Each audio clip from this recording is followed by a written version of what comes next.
ప్రభావంతో గత 2 రోజులుగా మహబూబాబాద్ జిల్లా వ్యాప్తంగా ఎడతెరిపి లేకుండా వర్షం కురుస్తుంది. దీంతో ముండేరు, పాకాల వాగులు పొంగిపొర్లుతున్నాయి. చెరువులు నిండుకుండలా తలపిస్తున్నాయి.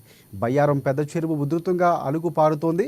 వర్షం తగ్గితే వ్యవసాయ పనులు ముమ్మరంగా కొనసాగుతాయని రైతులు ఆనందాన్ని వ్యక్తం చేస్తున్నారు. ఎడతెరిపి లేకుండా వర్షం కురుస్తుండటంతో పాఠశాలకు వెళ్లే విద్యార్థులు, రైల్వే స్టేషన్, ఆర్టీసీ బస్టాండ్లో ప్రయాణికులు తీవ్ర ఇబ్బందులు పడుతున్నారు.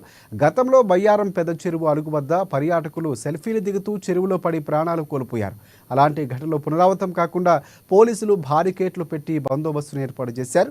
జిల్లాలోని ప్రజలు అత్యవసరమైన పనులు ఉంటేనే ఇళ్ల నుంచి బయటకు రావాలని, అత్యవసర పరిస్థితుల్లో ప్రజలు పోలీసు కంట్రోల్ రూమ్కు ఫోన్ చేయాలని సూచించారు.